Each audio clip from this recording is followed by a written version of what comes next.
Hello, hello.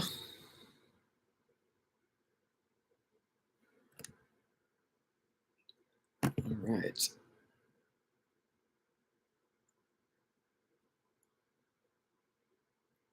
How's everyone doing? Heart, heart. Cool. Wednesday? Yeah. A little tired today. It's still the fake California summer going on.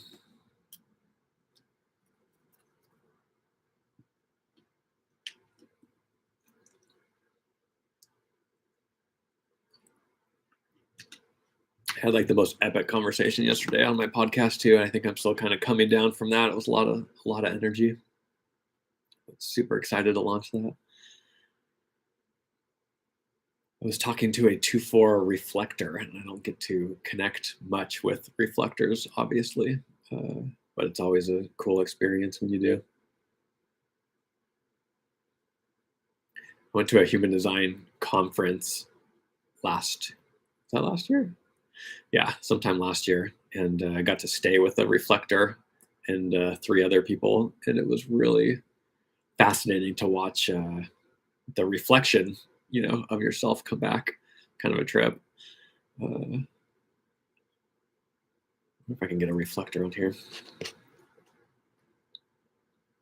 How are you guys doing? Anyone with a question or an issue or a exciting thing happen to them?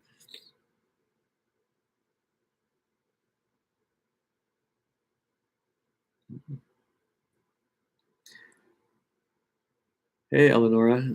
I don't really talk about incarnation crosses. I haven't gotten there yet. I haven't grasped my own.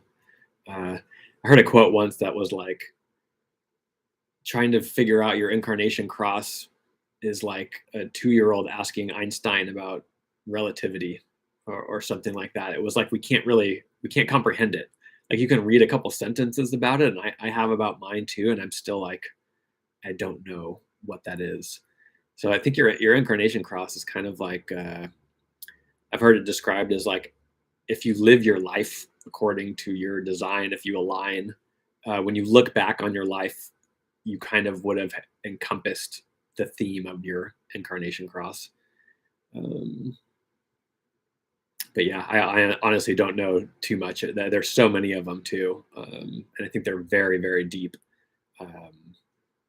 So I think that's something for you to discover. You can look at your top four gates. So the sun and earth from your personality and your design, that's what makes up your incarnation cross.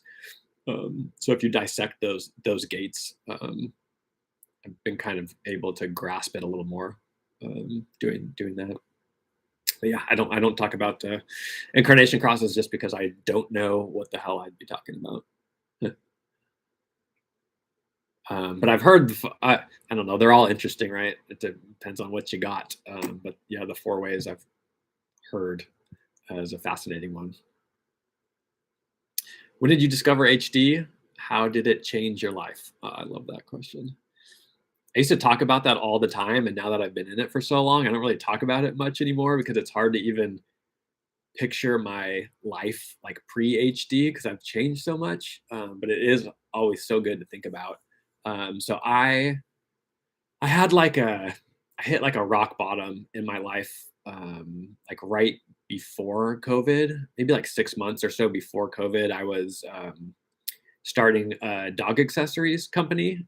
You can see it in my profile. It's called Bing and Dog. I still have it. But I was making dog collars and leashes, all styled around the surf industry and like beach stuff. We were using neoprene for the products. It was super innovative and just a big passion project of mine. It was a lot of fun until uh, I got a few mentors and a business partner, and then turned it into I have to be this like crazy manifesting generator CEO.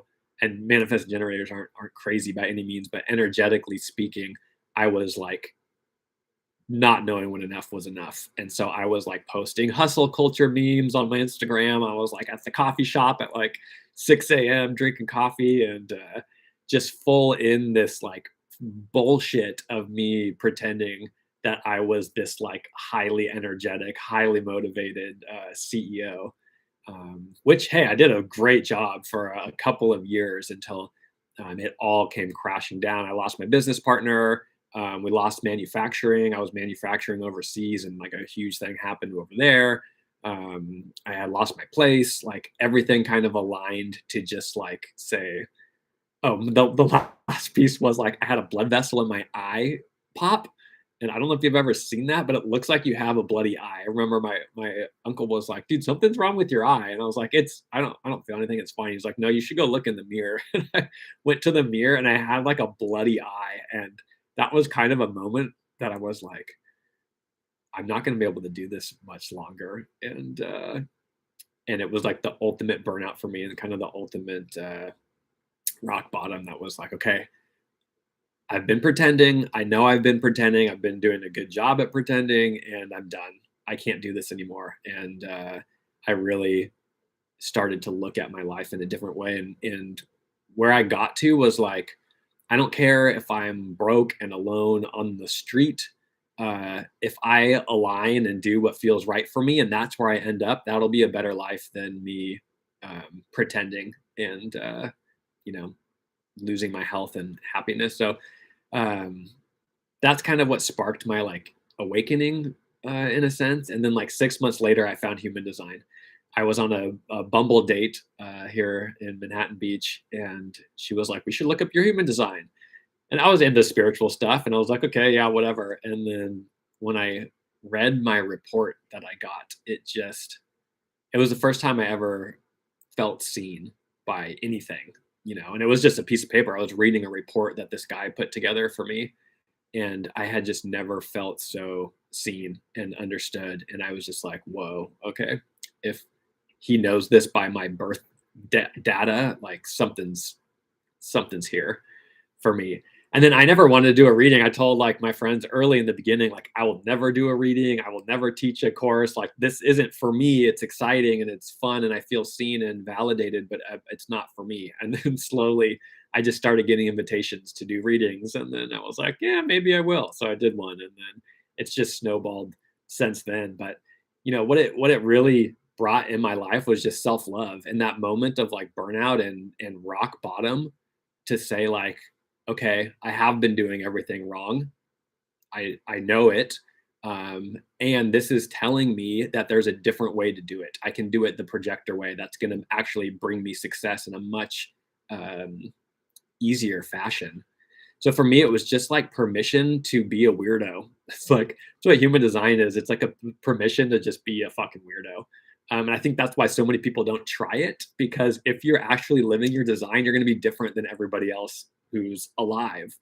So it takes a lot of courage, it takes a lot of strength to say like I'm different and I'm going to do it my way and watch what happens. So that's what it did for me. Was like, dude, what you feel inside is for a reason. You're designed that way. And if you go with that, you're going to get the success that you're after. So, yeah, God, it seems like a different life ago, but it was also pre-COVID. So that's kind of a dividing line, I guess. So yeah, 2020 is when I found human design, and I've been on my projector journey ever since. And it's not like it is easier, honestly. I always say it's not easier, but it really is. There's still there's still hard moments for sure. Um, but it's a lot more exciting and you feel a lot more alive. And I feel a lot more like in control of my own life because I get to decide what it looks like. I get to decide what the rules are for me. Um, yeah. Health, it completely transformed my health. Like I said, I had that burst blood vessel in my eye, but I had other health issues going on at the time too, and that cleared up like almost instantly after I found out I was a projector. Uh, yeah, yeah, that's the hard part, guys, of this life. It's like we're all weirdos. Everyone else is just full of shit. They're just pretending they're not. And you know, if you do any of this type of work, you kind of look at society and you look at the norms, and you're just like, wow, everybody is so well. They're not even good at it. Just everyone's pretending. Um, so it's funny that we know we're pretending, we know we're bullshitting each other, but we still do it, and everyone just kind of accepts it. And it's like, oh, okay. I think the more you live your design, the more you become a weirdo, the more you kind of like decondition. Then it's like, you know, the less I accept those kind of bullshit interactions. They don't come to me very often anymore. I align with different people. Another thing human design really did for me was it brought me my tribe and people who really align with me and support me and love me for my weirdness. Um, and before that, you know, I had a lot of people in my life that were just the same as everybody else, and we were all being the same together. And all it's almost like there's a comfort in that collective um, hiding, or let's do it the same way, so we can all complain together, and then we can all hate our jobs, and then we can all struggle with the same issues and the same diseases. And there is such this sick comfort in being small with everybody. It's almost like the vast, it's like a big community. It's another community, and you do support each other. You just support each other in the ways to keep uh, yeah, just to keep you grinding. So that's, I think it's humanized is fucking scary. It's not easy, and there's so many reasons why. But I think the major reason is like if you do this, like you're get ready to get seen, and the people in your life who you have now, they may not like it. They may not like you setting boundaries. They may not like you standing up for yourself. They may not like um, you know the power that you found, or that not that you found, because I think we all feel it, but just your decision to be like, all right, enough's enough, I'm going to do it my way. Human design, we call it the um, well, pretty much we call it enlightened selfishness in a way, because it starts with you. It has to start with you. You can't blame anybody else. You can't be a victim in human design. It has to start with you, so you take full responsibility for your life. But then it's like, all right, look out, because the people pleasing that you've been doing, that's got to go. Um, the cordialness, the avoiding truth and confrontation, like all that stuff, just kind of goes. So it can be very shocking, just in regards to relationships, when we first start out. So that's kind of the big thing that I saw for me. And one of the first things I did on Instagram was I made a post that I had been depressed most of my life. Um, which no one knew, because I was always smiling and always like a generally like happy looking guy. But I suffered with like deep depression. So I'm a 1-3. I don't give a shit. I am an open book. I don't care what people think about me much. But I'm more willing to just like let it fly and let it out in public. So it was a very vulnerable post for me. Didn't feel like much, but the response I got was like, it was so emotional and so huge. Like people who reached out to me who I never connected with previously, um, who I'm still like best friends with today. It was like a huge shift in alignment with just the people in my life. And that's what conditions us, is the people around us. And the conversation I had yesterday with Sophia, the reflector, she was just kind of talking about how important it is to be reflecting the right people. If you're in the wrong community and you're reflecting the wrong people, your life's going to suck. And we all do that. We all, we don't have to be a reflector to be conditioned by the people around us. So It's so important who you surround yourself with. And when you're playing small, you're around a lot of people that are playing small too, and so there's comfort in that. So yeah, jumping into human design and jumping into any of this work, it's scary as hell because you're like taking a stand for yourself and your power, and there's so much unknown in that, and especially who the fuck's gonna come support me? Is anybody gonna be there for me? Or am I gonna be alone? And guaranteed you will not be alone. You're gonna find the people that are gonna come and support you, and it's gonna be an exhilarating ride when you take that first step, when you take the leap. So that's human design for me every day. There's ups and downs, and um, every time I look around, I'm just like so happy and content and fulfilled with the relationships I have now, and just the friends and acquaintances and the people on Instagram, people I don't even know. I have deep conversations with, and it's just epic. And I'm like, man, if I did not align, if I never tried my human design experiment, I would not be having these conversations with you guys. We wouldn't be here right now.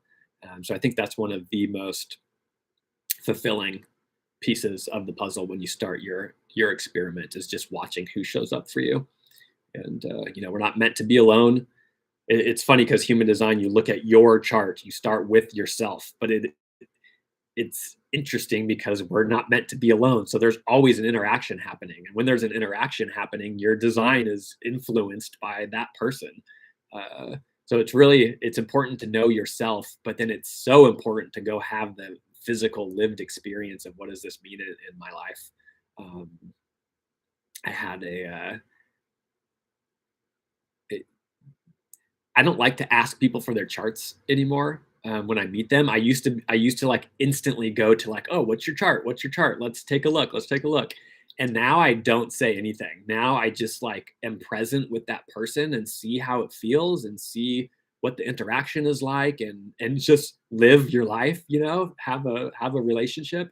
And then if it comes up, which it usually does, then like weeks later or however long later, we'll pull up the charts and take a look and see what did we feel, what didn't we feel, is this information resonating? And 100% of the time there are these like aha hilarious moments where I can take what I physically felt or physically experienced, and you can see it right in the chart. This is what was happening, and it's so cool to be able to like start to look at like, we're just designs and we're interacting in certain ways, and it's really cool to kind of to to look at it after the fact. A lot of people do that with the transits. Let me look at the transits and see what's happening, and then I can use that in a way to like live my life. It doesn't work like that. You live your life, and then in retrospect you go look at the transits and maybe see what was going on, and that can inspire you or just at least make you laugh.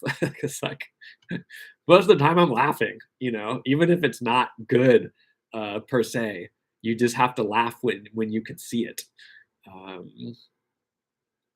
so yeah, a lot of people forget to live their lives and get too focused on the information, and it becomes a very mental, disempowering lens rather than like go do what you want and then take a look. But if a dilemma comes up, then we can see how to help align. So yeah, it's the people for me. It really is the people that have come into my life to get to just talk. And, um, yeah, probably the number one. Thanks for that question. That was nice. I need to remind myself sometimes. It's easy when you're in this type of work to forget where you've come from, um, and to always be looking to improve and never really give yourself credit for like, oh my god, a year ago, where was I?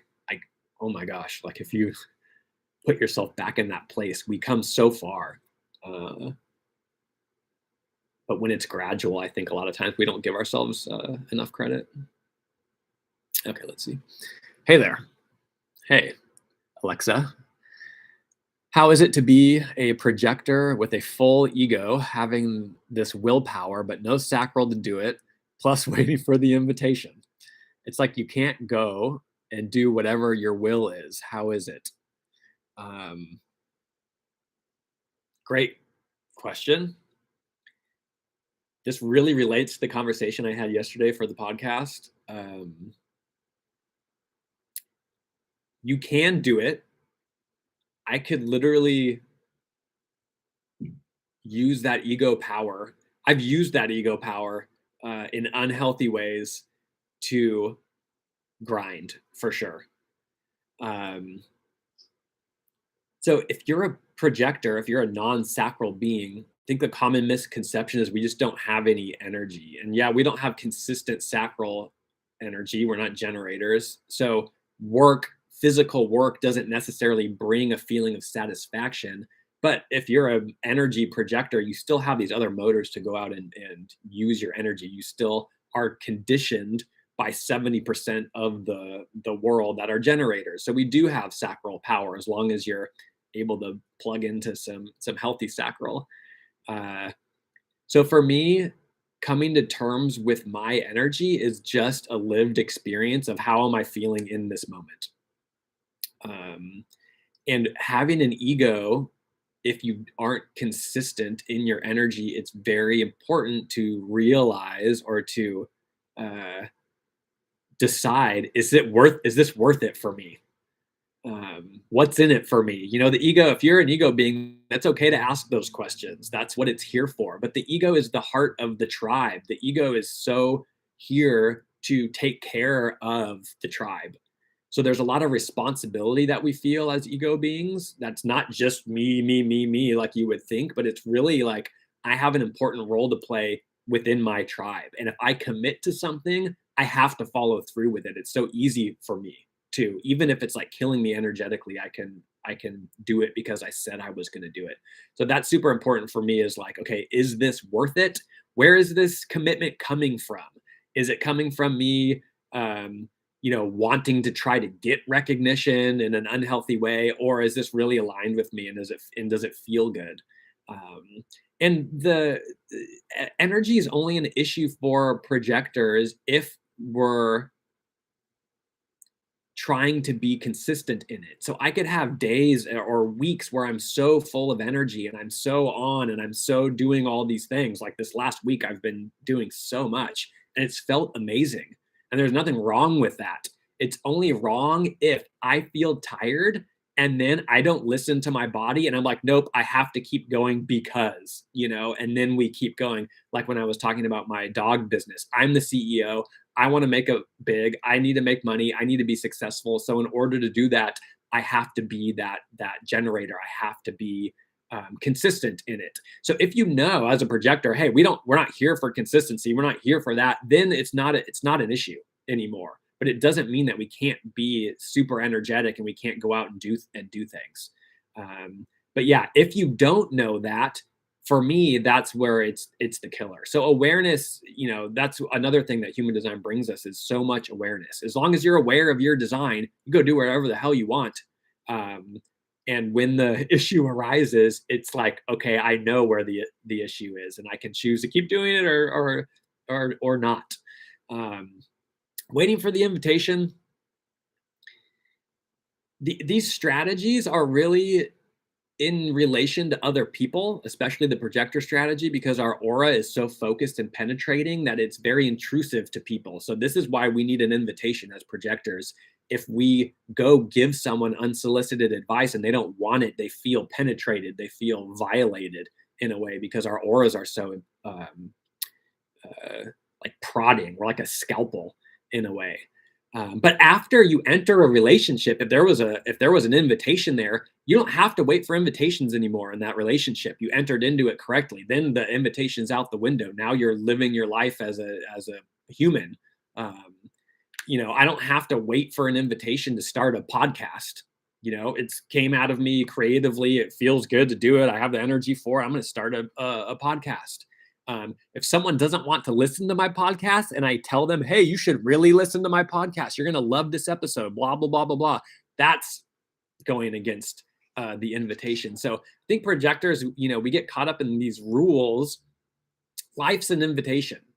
We can go live our life any way we want. But when we're dealing with people, which is where we get our success from, other people, that's when these invitations are so, so important. But again, once you enter into that relationship, you don't have to wait anymore. Projector can initiate in the relationship, no problem. I have the channel of initiation. I'm the design of a transmitter. What the hell does that mean for wait for the invitation? Doesn't make any sense.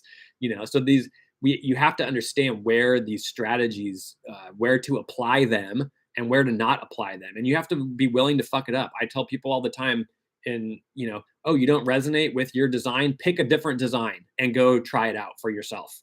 Maybe you got your birthday wrong, maybe you got your birth time wrong. Go test it out for you.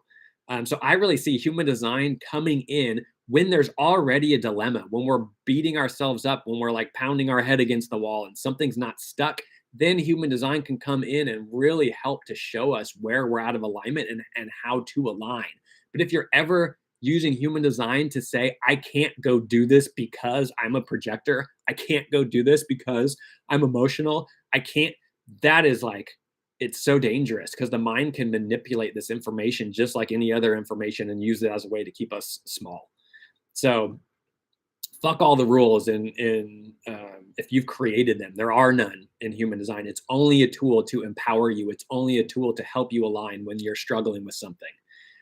So do not ever say, I can't do something because of my design. It's complete bullshit. And it's just an excuse for you not to fully express yourself because you're scared of what is going to come out. And I'm completely speaking from my own experience right now and how I've used my projectorness to stay small and to, the conversation we had yesterday, she had a client that was like, I can't write a book because I have to wait for a publisher to invite me to write a book. Like, so I'm not going to write it. Yeah.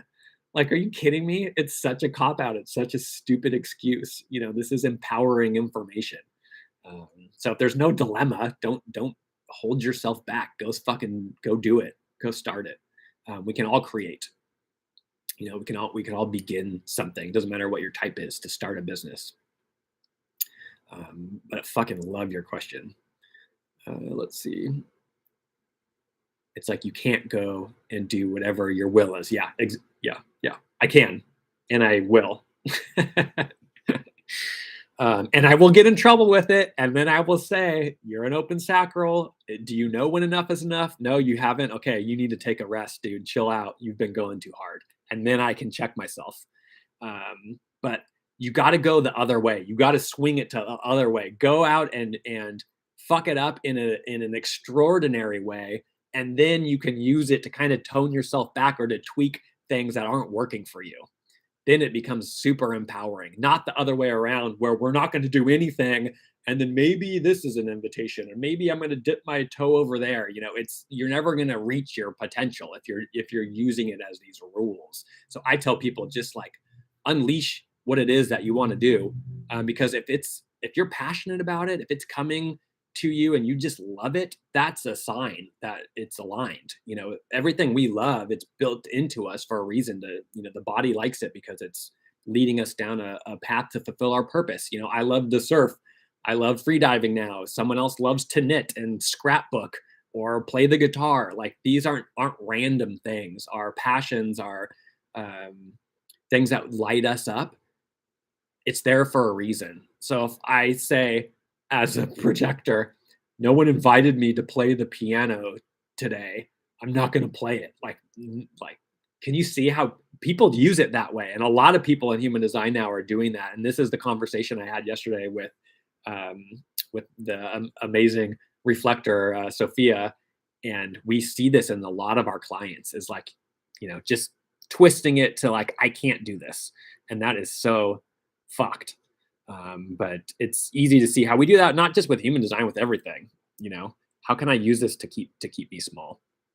But it's such a great question, Alexa, because we do get, like, there's designs where you're like, this doesn't go together. This doesn't make sense. Like, me having transmitting and initiating and an ego, and I'm a projector. You would think, if you just understand it mentally, this doesn't make any sense. But when you start to understand it physically, then you realize, oh, it makes perfect sense for me. Yeah, I got an ego. I'm here to support my tribe. I'm here to transmit this information in a way that's gonna empower people, to bring progressive change, to activate you, to shock you into seeing yourself in a new light. It's all there. But if a person doesn't invite me to use those with them, then it's not going to work.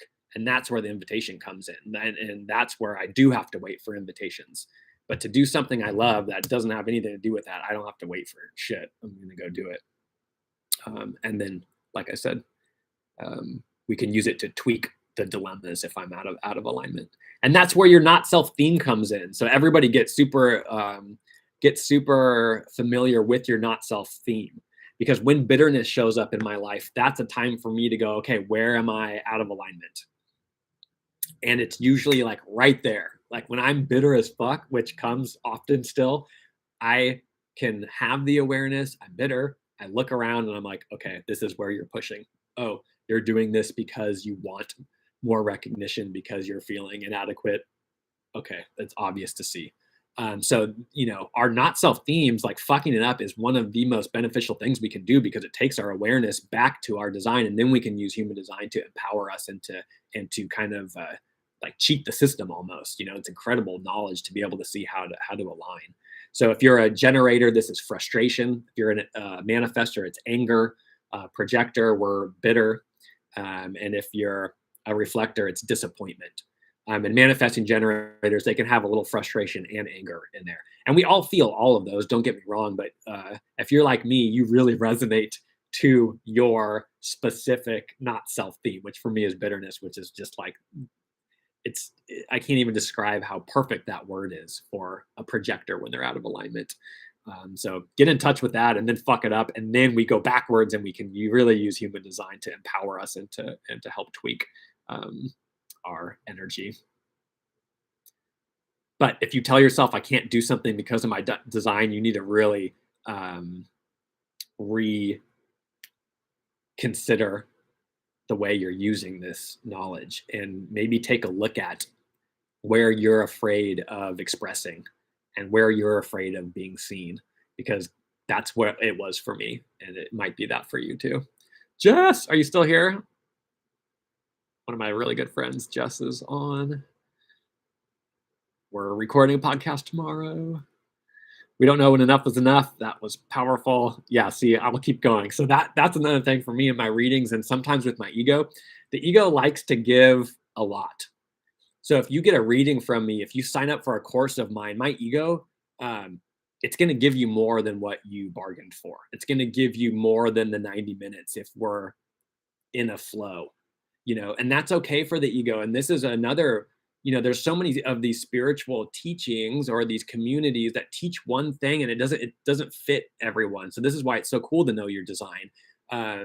People say, like, you have to set boundaries for your time. And if I do a session with you and it's 90 minutes, I'm cutting at 90 minutes because I'm respecting my own time, and I have to whatever. And for some people, that's so true. That's great to set that boundary, and it's so good to do that. But I'm an ego being. I want to give you a little extra. I want to give you a little bit more. And that makes the ego feel good. That makes the heart feel good. It's like, I committed to you. Like, I'm going to treat you as special as I want to be treated. Because ego's like, we need to be massaged. We need to be respected and praised and given that special love, because we're special people with egos. So when I work with anybody, that's the love that I want to give to you. And so I'm going to give a little bit extra.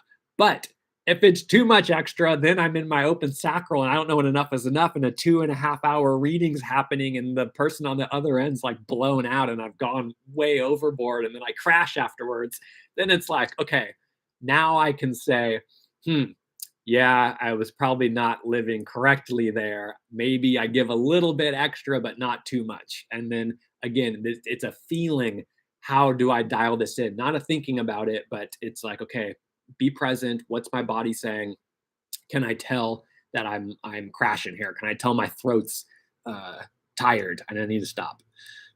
So again, it's like, it's kind of cool to look at it after the fact, after you fuck it up. It's so much easier and so much more fun to use it that way. But yeah, a lot of times I don't know when enough is enough. The reflector who is the reflector you chatted with? The reflector I chatted with yesterday, her name is Sophia Milano on Instagram. So Sophia.MELLANO. She's a 2-4.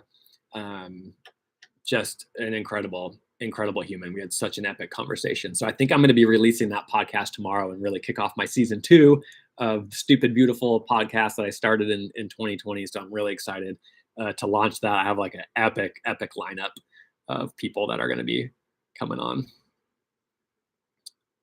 So go check out Sophia. Okay, tell me about Travis. Jess, we don't talk about me here. Projectors hate talking about themselves for some reason. I can do it, I think, because I have more of an ego, but it's yeah, I don't even know. I was on a retreat, lots of projectors. They were exhausted and sore throat. Bingo. So Jess is a manifester. She's got the money line. She's got the 5720. She's got the alpha, the 731. So yeah, powerful human. Hooked up throat. Yeah, us projectors can struggle with that throat if it's open and we don't know when enough is enough. So Jess is going to come on the podcast tomorrow and talk about the retreat she was just out up in British Columbia for, I don't know, psychics, mediums, spiritual people, aliens. I got your chart imprinted in my brain. So one of the, like I was talking about earlier, the people that show up in your life, Jess was one of them. When I posted that thing on Instagram that I was depressed, and then all of a sudden I got all these people reaching out to me. Corey, who just cut my hair the other day, she invited me to a cacao ceremony at a hair salon in Redondo, and I was like, fuck it. This sounds different. This is cool. And I show up. I'm the only guy in there, of course. And it's just all these women. And then we're about to start. And in walks Jess and Allie, who I'm also great friends with, who I haven't seen in forever now. But, you know, it's just like Soul Tribe instantly. Oh, I thought I knew you, Jess. I think I was like, I know you. But we didn't know each other. So it was just like, it's almost like you find your people. And I don't know if it's like past life stuff or whatever, but there's just like such a cool resonance and like, oh, there you are. I've been waiting for you to show up in my life. Finally got my shit together and people are starting to show up because I was miserable before. So, you know, if you're not aligned, no one wants to hang out with a bitter projector. No one wants to hang out with a frustrated generator. No one wants help from a frustrated generator. That's a problem I see all the time. Generators are so conditioned to like we need to sacrifice ourselves for other people. You know, that's one of their biggest conditioning factors. And so, you know, they want to help you. They want to give you all their energy for free, but they're so frustrated with their own lives because they're sacrificing that you're just like enveloped in this like wave of frustration, even if they're helping you. So that's the thing people don't really get is like it does start with you because when you're aligned, your frequency is correct and it feels so good to be around you. It's really interesting to see the more I align, the effect I have on people just by being with them. It's I didn't understand it. It took a lot of people reflecting back to me for me to understand what's happening.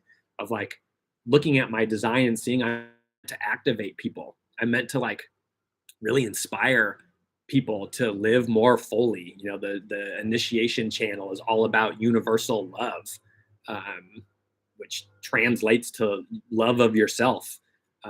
So it is really cool to start to watch the interactions shift and to see like, ooh, this is just an energy thing. I'm the same person, but I'm more aligned and my energy is starting to do the work. I think when you're not aligned, when you're living like I was before, you try so hard and you spend so much energy and you don't get much in return. You get like little scraps back. So it feels like you're working so hard, but you're just not getting much. And when like the more I align, the more it feels like I just have to show up and let my aura and my energy do the work. and I get so much in return, and it doesn't feel like I'm doing much. It just feels like I'm letting my aura go to work for me. Um, and it's so easy because that's who we are. It just flows out of us naturally. So it's like, yeah, let your, this is like learning how to let your natural energy do the talking. And you get to kind of just sit back and watch how fucking amazing you are. It's really cool. Ew, frustrated generators. I live with three, and when they are frustrated, I have to get the heck out of there. Yeah.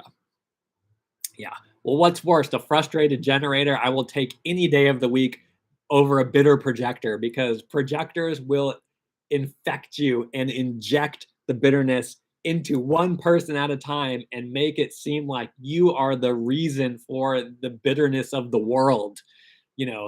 Projectors, we are so good at like just like, I can just like cut you so deep with my aura and with my bitterness. The generator is just like a frustrated balloon floating around.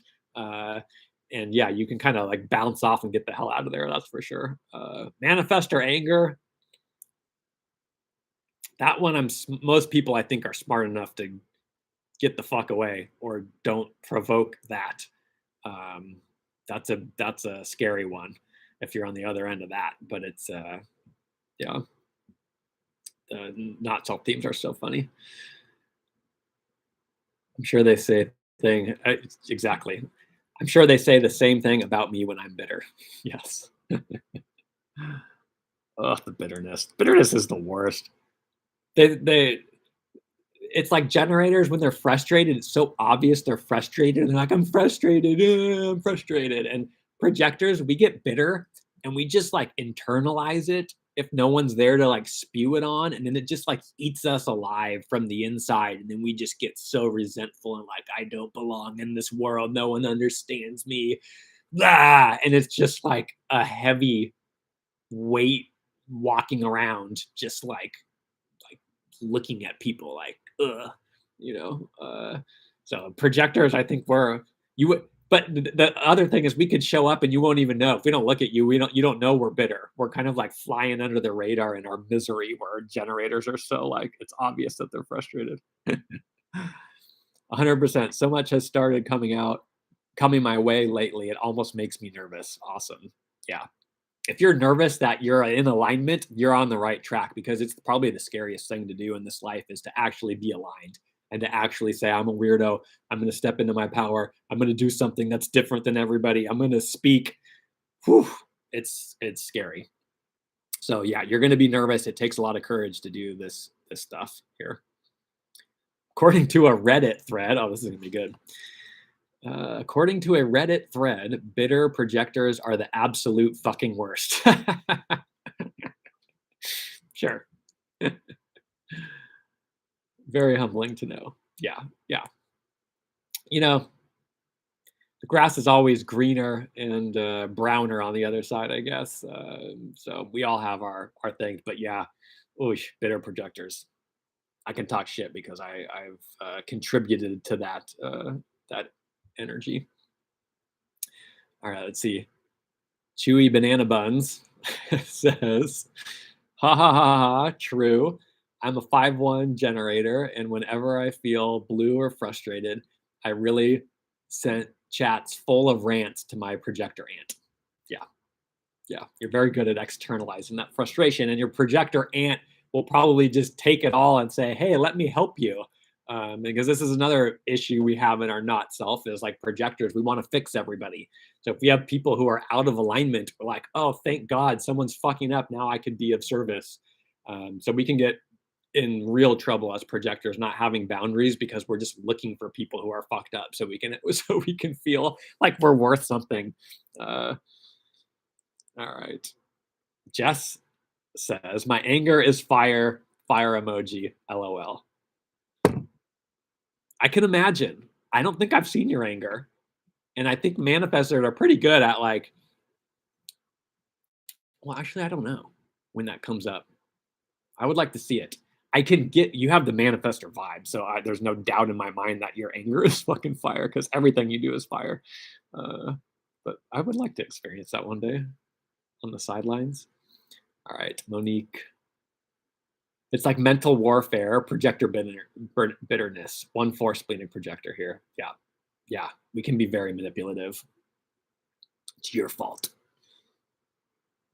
Being bitter is the worst. Bitterness is a projector cancer.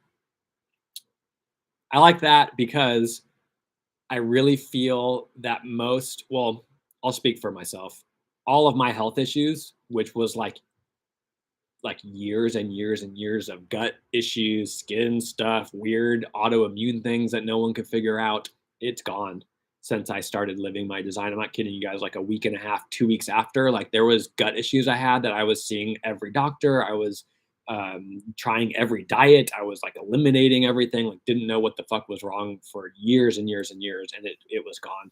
And I'm like 100% convinced that it was me stressed out because I was pretending to try to be something I wasn't and taxing all of my open centers. My whole body was taking a huge, massive hit because I didn't know how to relax. I never took a fucking nap because I felt so guilty. Got to be consistent. Yes, I think all us projectors are moving more towards alignment for 2027. I think everybody is. 2027, this giant shift is coming. You can see it all over the place. What I really notice is a lot of people with eye work are starting to question, like, not necessarily they hate their job, but I don't really like what I'm doing, and they start to think about their passions and maybe I should lean into this, maybe I should lean into that. So there's this kind of just like flirting that's happening with so many more people now of like, what am I really here for? So I'm like, and I'm going to do a post about this because I think it's so important to know, like, if you're flirting with that thing, if you're not doing the thing that you love right now, you don't have to necessarily quit your job or quit everything, but start investing a little bit into those passions, into your desires, because who the hell knows what's going to happen? And if shit hits the fan and if, Chat GPT takes everyone's jobs away, you're going to be so much more set up and on your path to being able to contribute to society if you start now. So now's the time to really bet on yourself, and betting on yourself is betting on really what lights you up and what brings you joy and what are you uniquely gifted at, because that's what you're here to bring to the world. If you think of the world as like everybody's a puzzle piece and together we create the whole puzzle of humanity. We're all a part of humanity. And so we're all meant to play a specific role. That's why we're all unique, to bring a different aspect of what it is to be a human to the world. So if you can start to think of maybe what could that be for you, and you at least start exploring it or at least start having fun with it. Doesn't have to make you your whole living right now, but just start placing more of a bet on yourself, because what I see coming in the future is like your job might not be there for much longer. The stability that we have, which it's pretty unstable, but it's getting worse and worse, like that might not be there. And how you're going to survive and how you're really going to contribute and stay healthy and alive is by bringing your genius to the world. That's what we want to see. That's what everyone's here for. So if you're dabbling, if you're thinking, keep thinking about it, keep having fun with it, keep exploring it, and start putting some money down on you and your development. There's no way that will ever not pay off. All right. Oh man. With only the 3955, the bitter mood don't belong in the world energy is strong. Alignment actually feels easy because it's just being present to me, but it's always going to be an experience. Yeah. Yeah. Beautiful. That 3955. I have the 55. So anytime I meet a 39, it's just like I start to sweat. I think I talked about this last time. But any channel between the root and the solar plexus, if you have one of those three channels, like do some research in there, because you are not intense, but these channels are like about love and about moods and about needs and about desires and about, very potent, uh, energetic things. The solar plexus is like a volcano. The solar plexus is hot as fuck. Um, so the 3955, this is a design of like, hey, if you're not in the mood, don't go out because you are going to provoke that bad mood in everybody that you meet. If you're in a good mood, everybody wants to be around you because you provoke the spirit, the healthy spirit in other people. So those channels are so fascinating and they're very, very powerful channels. So the fact that you only have the 3955 is so cool. That's your aspect that you get to bring to humanity. So what does that mean for you? Same skin stuff, chronic allergies, sneezing for 16 hours straight, and excruciating migraines. Yeah. I haven't really talked publicly much about my health issues because I don't know. I'm honestly just kind of scared. It sounds like bullshit to me still when I say it, because I forget how much excruciating pain I was in with all those issues. I couldn't sleep. I'd be up at 2 in the morning, like doing jumping jacks in my living room because my acid reflux was so bad and I didn't know how to get it under control and medication wasn't working. Like I was at a point where I'm like, I can't live like this much longer. My body was in so much physical pain. Um, so if you can think of like, and it just sounds cliche to me. Like I hate even saying this shit because like back then I would have punched someone if they said this to me. Like fuck you, dude. Like I'm in pain and you're telling me it's all these like alignment issues. Like fuck off. But being on the other side, it's funny because now I'm the guy who wants to say that. Of like, I'm so convinced that it's just stress that you're putting on yourself, trying to pretend, trying to hide. Okay. Steph says, but may I ask, throughout your journey to be more aligned with your type, authority, and self, how did you commit and just surrender to the process? I love your vibe so much, by the way. Thank you for sharing. Thank you very much. Um, how did I commit and surrender to the process? Well, I kind of told you at the beginning of this that I hit a burnout. I hit a rock bottom. Uh, and I felt like I was in so much physical pain that I couldn't keep going. And I didn't have much to lose. And I was like, fuck it. I'm just going to wing it and go be a projector. And it was so cool to hit that point because it started to instantly work for me. I started to get invitations. I started to get more money. I started to get more. It felt like life all of a sudden was flowing towards me instead of I was going out and chasing it. So I got a very experiential hit right in the beginning because I said, fuck it all, and I'm just going to go for it. And again, like in a week, got to reap the actual lived benefits of it. So I was pretty sold pretty fast, you know. But again, I was in a kind of a rock bottom, like tough place that made it, I think, easy for me to try it. And I always wonder, like, ooh, if I was successful in or financially successful, if I was in a job that I didn't actually hate, but it made me money and I was okay, like, would I actually have tried it out? And I can't answer that question because that's not how it happened for me. Um, but I'm a Hail Mary kind of guy. You can look at my design and it's like obvious. I'm a fucking dive in and hope for the best. And when I did that, I got to see it work. So I think if you can, well, this might be a better piece of advice. Give yourself a give yourself a timer. We call it setting a container in this type of work. And there's lots of different containers you can set, but one of them is a time container where say like, hey, for the next month, I'm going to live my design. For the next month, I'm going to wait for an invitation. For the next month, I'm going to try this out. And then commit to that time frame. It could be a week, it could be a day, it could be 6 months, whatever. But I've found that when you can give your mind some sort of frame for when something's going to end, it makes it a lot easier for you to actually jump in and actually try it. Because I think a lot of people think they're doing it and they're not. They haven't tried it yet. They haven't even dipped the toe. They think they have, but they haven't.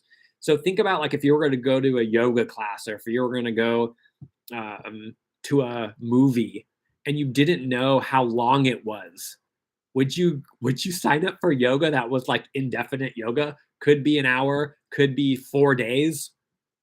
I probably wouldn't go do that yoga class. I probably wouldn't go uh, commit to that experience. So I think our mind, there's a few things we can do to like help kind of coddle our fragile mind that wants to sabotage us. And I think setting a container is one of them. Like when I nap during the day, sometimes I'll nap and I won't set an alarm, and it's kind of hard to fall asleep because you just start to think, well, how long am I going to sleep for? What if I wake up at this time? Blah, blah, blah.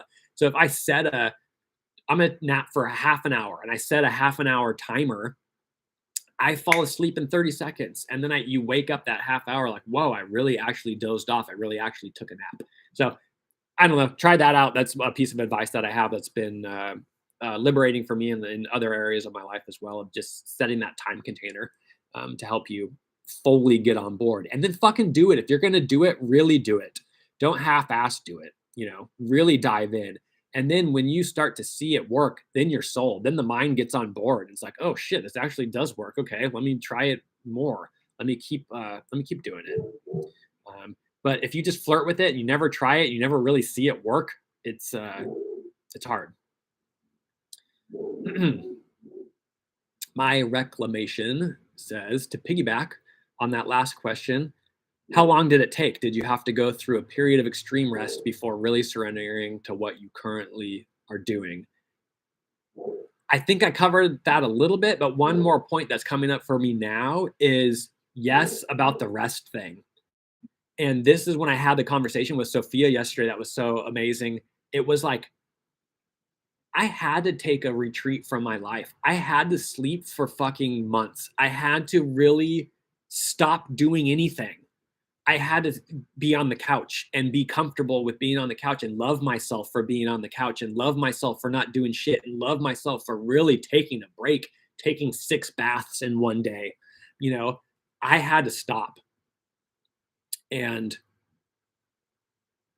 so much healing was in that period for me of not doing anything at all. And that's what I needed.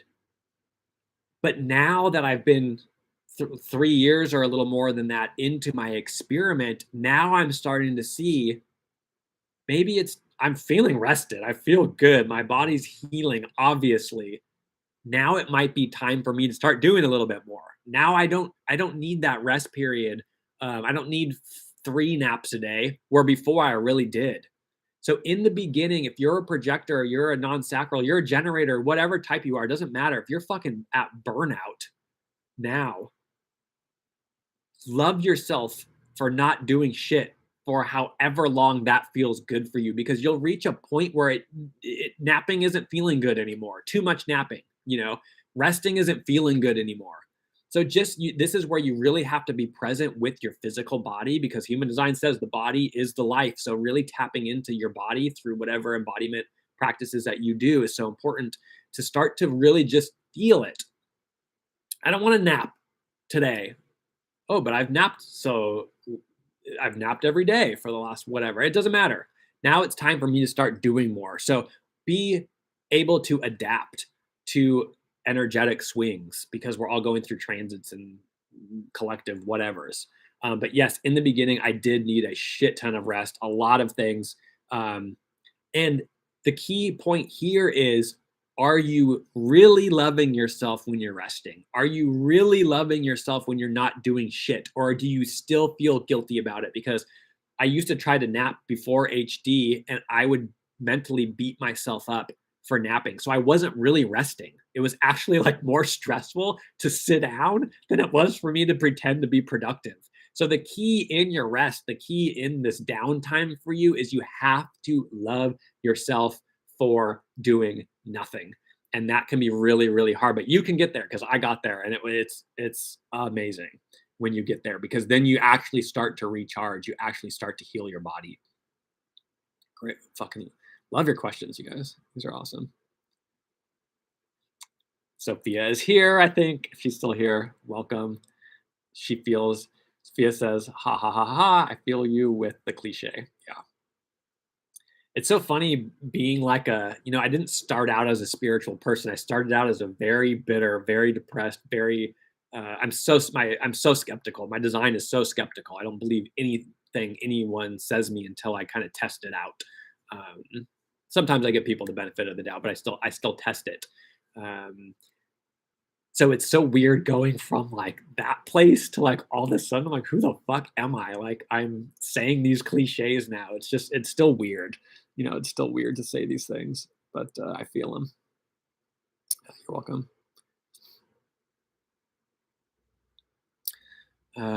So what is the first thing you suggest to do? A reading, a class, a YouTube spiral? You're a projector, right? I think to try to really love your design for a month correctly. I don't know. You got to know what feels good for you. Do it all. Sophia says, go for it, you guys. All caps. Yeah, just go for it. Um, I would say, like, don't, number one, know that you're going to fuck it up and love that. And just like Sophia says, like, you just got to go for it. So if you want to do all of those things, go freaking do it.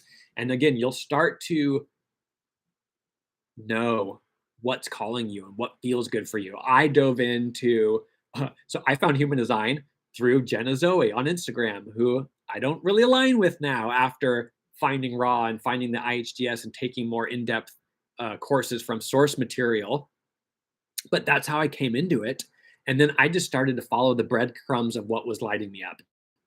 Um, so if you're doing anything you're doing and you're excited about, and it's giving you energy and it's lighting you up and it feels good, follow that. But the second that you start getting bitter or it starts feeling like a chore or it starts feeling disempowering, then maybe I'm not on the right path anymore. Right, let me try something different.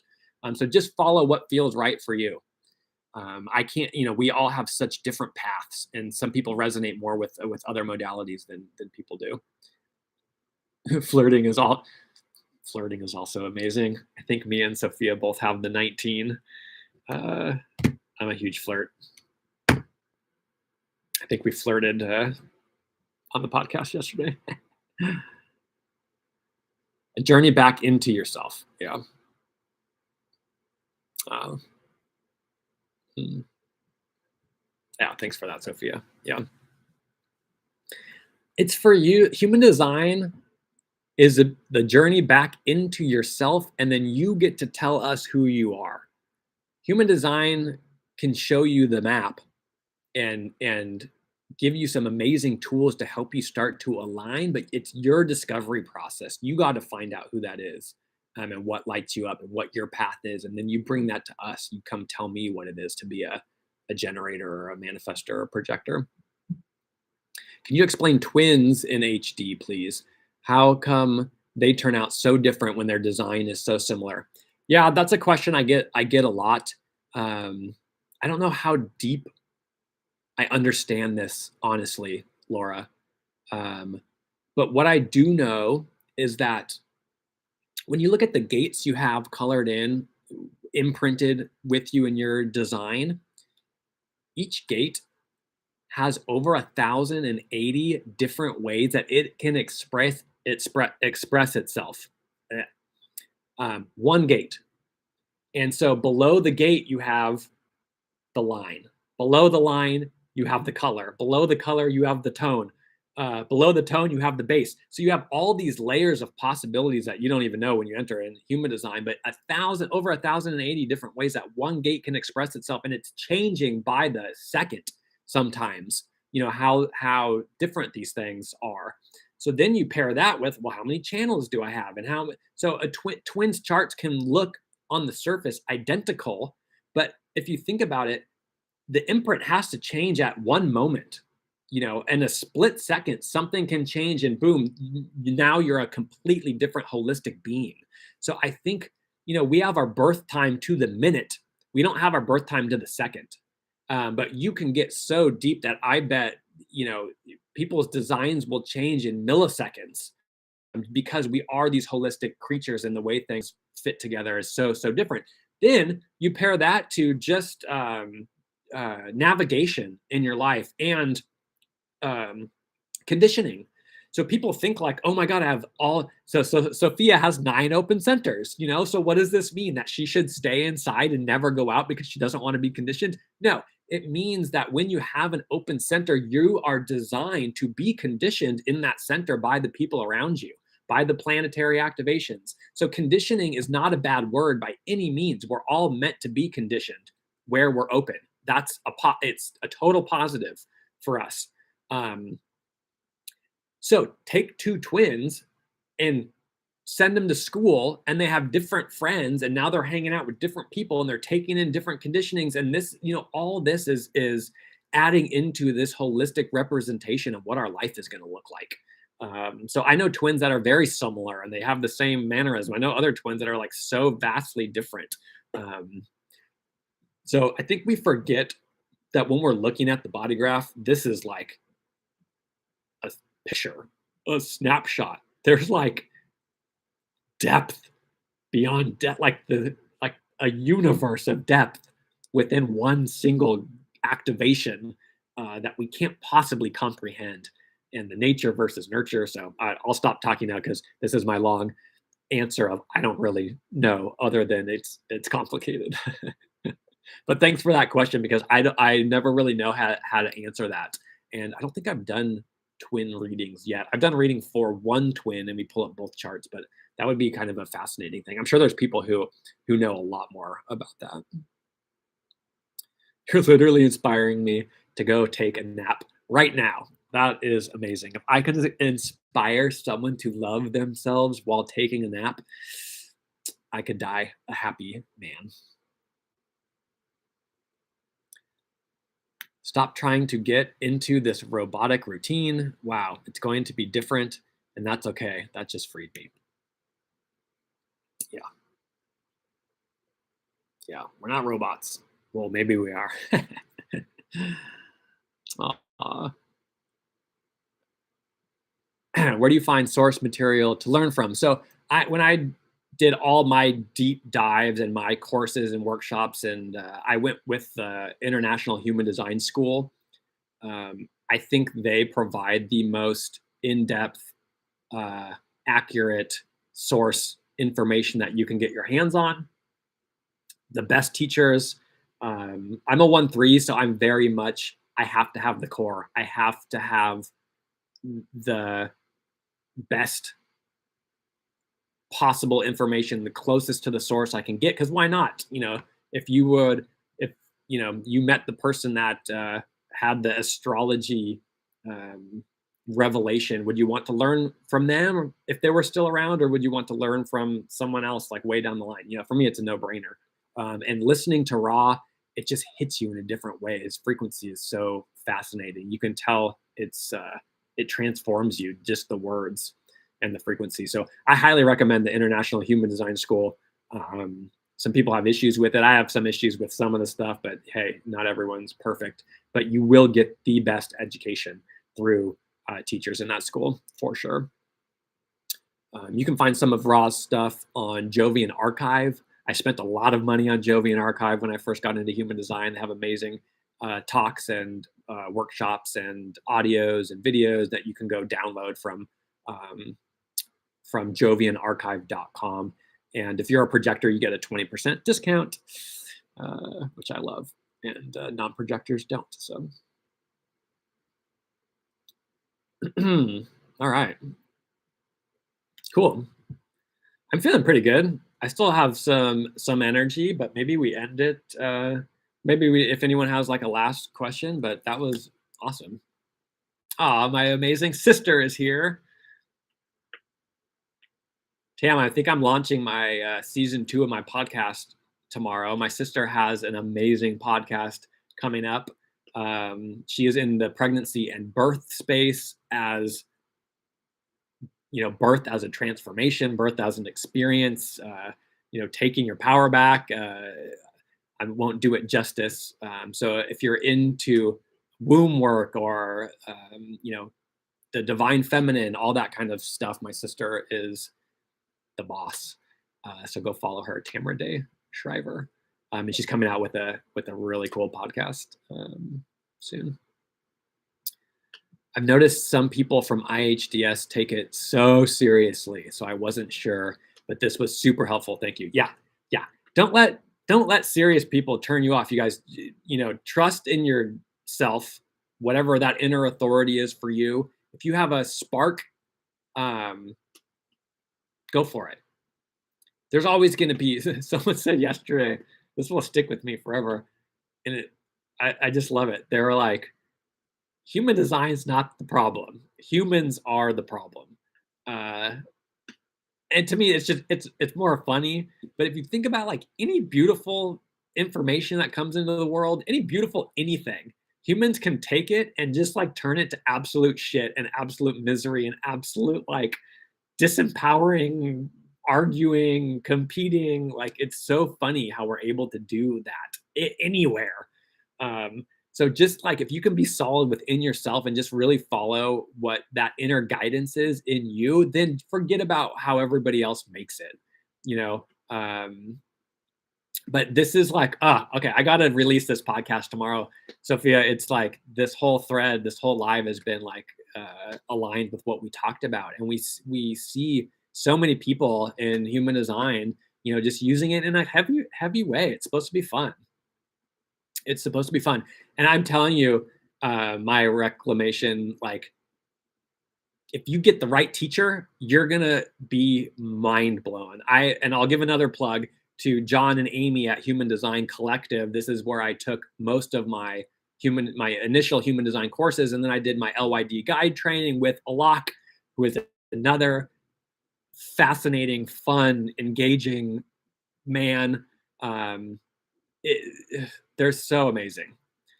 So find the person that resonates with you, because no matter what information you get, if you vibe with that person, that's everything.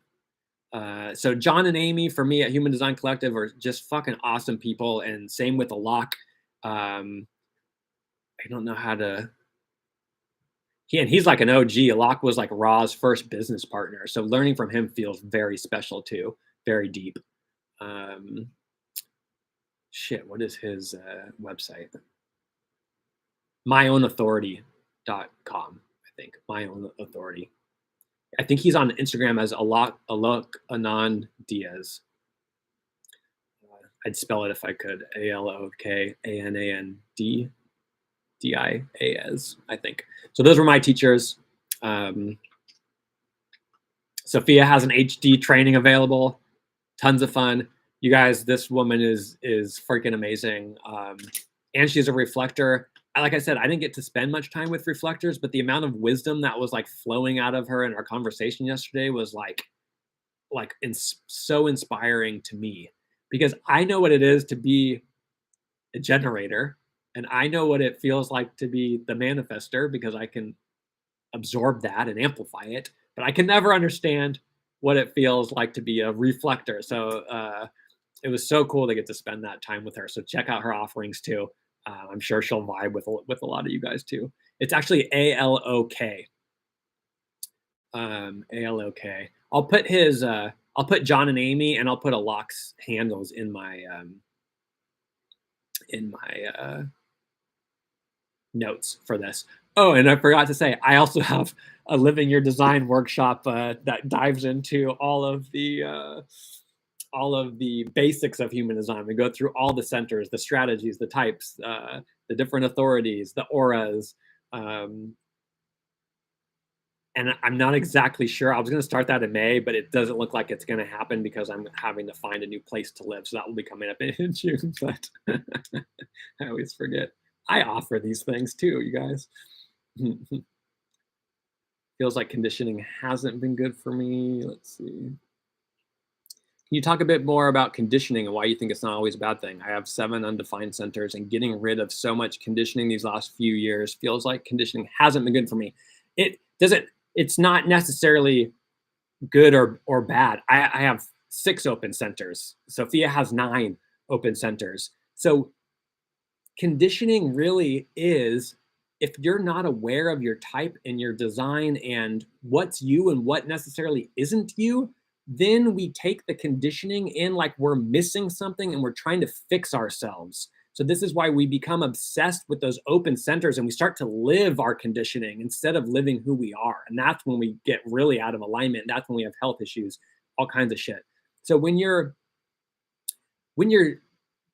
taking the conditioning in and trying to be it and trying to use it as your own and trying to control it, then it becomes extremely difficult and extremely detrimental to your being. When you start to align at, so think about the sacral center. The sacral center is the life force of the planet. These are generators. It is reproduction, uh, you know, our sexuality, building things, caring for our offspring. It's the flow between extremes and patterns. It's everything. With there was no sacral, we would be dead. So if you're a projector or a manifester or a reflector and you aren't conditioned by sacral energy, you don't exist really. So where you're open, where we're able to be conditioned, this is our greatest source of wisdom because we get to experience all of the types of generators that are out there. I have an open solar plexus. I get to experience all the types of emotion that are out there. If I'm running away from my emotions and I don't want to go there because I'm scared, then that conditioning can feel like a really bad thing. But if I understand who I am and where I'm open and how to deal with it in a healthy way, oh my God, it's the sexiest thing ever getting next to an emotional being. If you're open emotionally, this is the pleasure and pain principle. This is our sexuality. This is joy and desire and passion and romance and marriage and support. Like there's so much beauty in the solar plexus. And if I never got that, fuck, life would be so boring. Might be comfortable for me, but fuck, it would be so boring.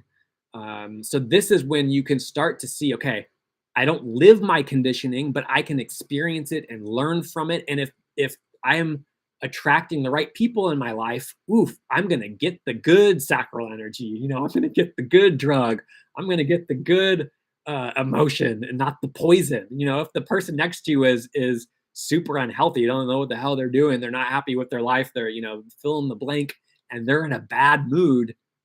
Then conditioning is like, get the fuck away from me. I don't want that. But if you're aligned and you're attracting the right people at the right time, man, it's conditioning is fucking crack for us. It's the best because who we are, we're just used to it. It comes easy to us. So I hope that answered your question. Yeah, I was so conditioned in a detrimental way. So letting it out, clearing it out, discovering who you are first of all, and where you're open and where you're vulnerable, and then setting the boundaries, allowing the right people to come into your life, then you get conditioned by amazing people. And like Sophia was saying yesterday, you start to meet the world with so much curiosity and joy and fun, and you want to explore.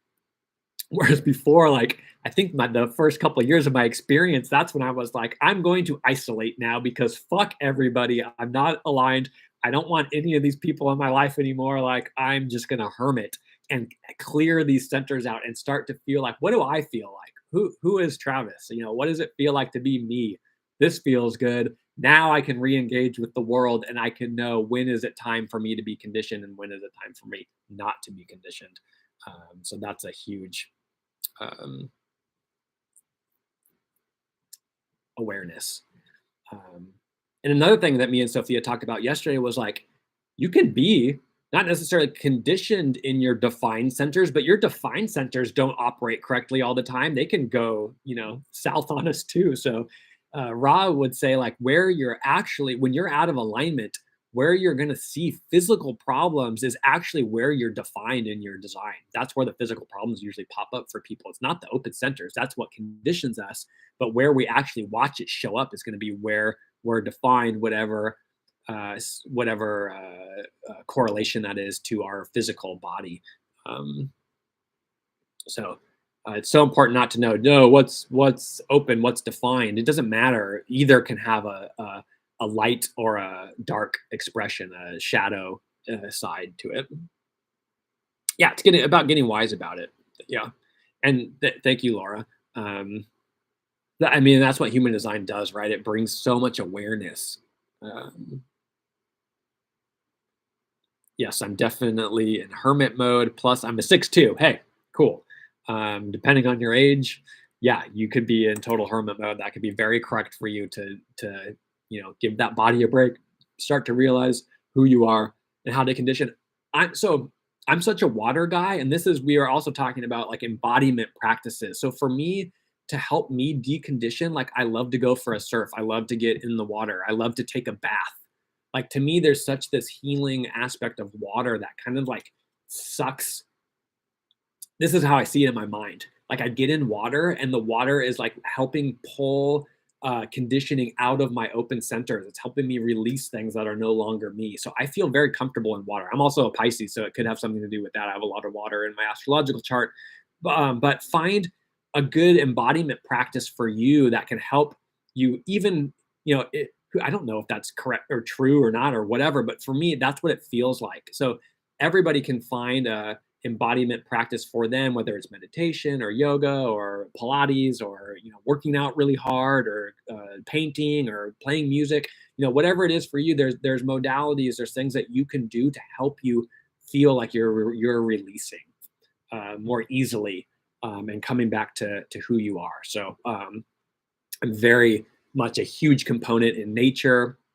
Um, and any sort of like physical embodiment practice to help you shed that conditioning. So mental projector migraines makes sense 100%. And I haven't done my own research into this, but I've had a lot of clients who are mental projectors who have migraines. um, I'm not going to make a scientific conclusion based on my limited experience in that, but hey, um, I have a defined ego. What did I have? Stomach problems. Stomach lives in the ego. um,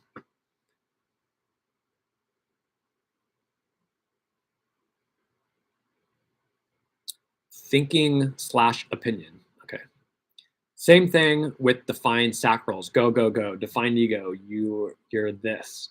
At one point I hit a wall and had to isolate from everyone because I had absorbed too much rigid energy. It takes so much energy as an open being to say no or reject that until it doesn't. You're empty of all of that and you can witness things in others, but it doesn't need to be yours. Yeah, well said. You can taste it, but you don't have to eat it every night. Always starts with my eyes. So you can see there's a couple gates that correspond to the eyes. You should look those up too. It might be interesting to see. Oh, no problem. You mentioned skin issues. Which center is that linked to? I don't know. Skin would be, yeah, I'm blanking. I don't know. I think we have similar HD. I have only ego and spleen defined. Yeah, so I have ego, spleen, and G. I got the 2551, so we're both 4426s. Thanks. All right. Well, that felt good. I think that's a great place to end it. Man, I start so tired today, and then you guys just like really help get me in the flow. And thank you so much for your questions and time. And yeah, these are so fun for me. We'll see where it goes. I've been live on my new YouTube channel with no one on it, obviously. So I'll probably put a link to that too, because I think it's way easier to do playback and stuff on YouTube than it is on an Instagram live. But hey, thank you guys so much for hanging out with me. Again, as always, I have a link if you want to help support me and love the content and learn stuff and like hanging out. You can go send me a little love on my Instagram bio through my link tree. It's always much appreciated. And I'm going to be asking. I've been getting tips, and it's been feeling so good. If people want public recognition for their tips or if they would rather have it anonymously. And I'm sure it's going to be probably 50-50. But I tip people. There's a streamer I love on Facebook, and this is gonna be a whole other podcast and a weird story because it just doesn't, it wouldn't make sense for me. But I just like love this dude because he's so authentic, and I've sent a lot of tips his way, and I love being recognized for them. If you get a badge or you get like a shout out or whatever, I'm wondering, is that my defined ego? And other people want to be anonymous. I don't know. So I'm going to be asking a lot of new questions as this kind of gets rolling, and hopefully we can start doing this more on YouTube because I like the platform a little bit better, where we keep it similar. But thank you guys so much. Love you all. Sophia, thanks for joining. We'll do more podcasts for sure, or some sort of collaboration because you're just so epic. Yeah, thanks for firing me up today. I'm conditioned in such a positive way right now.